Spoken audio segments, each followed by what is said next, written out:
So I thought I'd record an update with regards to what I've been doing since the demo was released. I've been fixing things, and a large portion of my time has gone into cleaning and notating the code.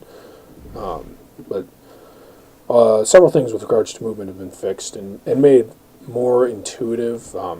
Just it because everybody noticed when the demo first came out, it was more of an idea. And it's still, the movement system still being improved, but it is far better than it was before. First thing worth noting is energy regeneration is very linear, very, very linear, and it's also much easier to balance now. There still is a bonus at the top end. It's a slight bonus, so it is one of those when you got to go fast, being out of energy is not a bad thing, but it still is one of those things where you still got to be mindful of your surroundings.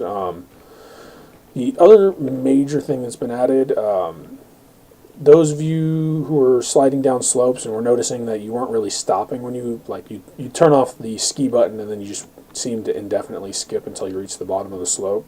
That's been fixed. It was a problem in the logic.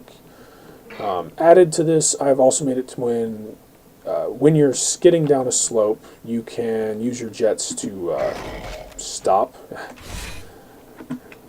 Here, maybe. I'll just use it on the other side of the slope. You can use your jets to stop, and that's very important because to me it's intuitive to be able to do that. You're just reverse thrusting. So I'll show you that here once I get to the other side. Blah blah. So I'm just going to hold my backwards, and I can use it. Now, of course, it works. Whoa, I've got a bot shooting at me. It works the other way as well. You can use your jets or you cannot use your jets. It's up to you, but it's intuitive now.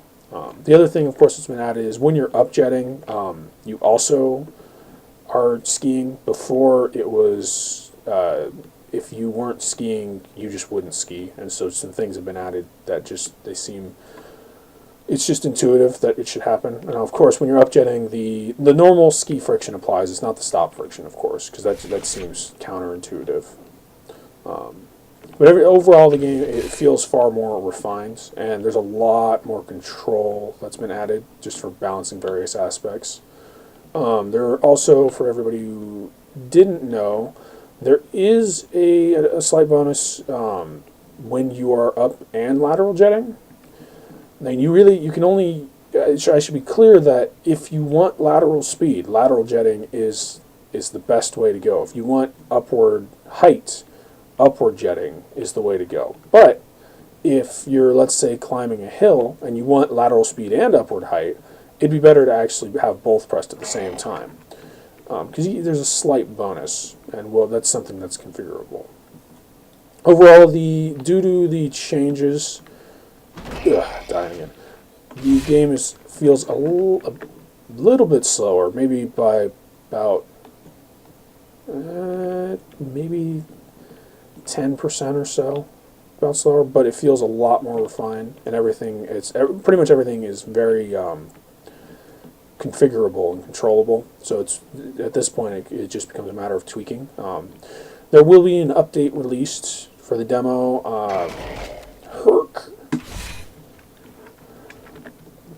Yeah, there will be an update released for the demo once I fix splash impulse and splash damage, because at the moment it's not beneficial to splash jump, and it's just because of the way that splash impulse is currently calculated. The default is it's not very friendly towards using explosions to aid movement, it's too bad, but whatever, it'll be fixed. After that, there probably won't be any more quick updates to the demo, as I'll be adding actual major content updates. So there'll be probably quite a lull there.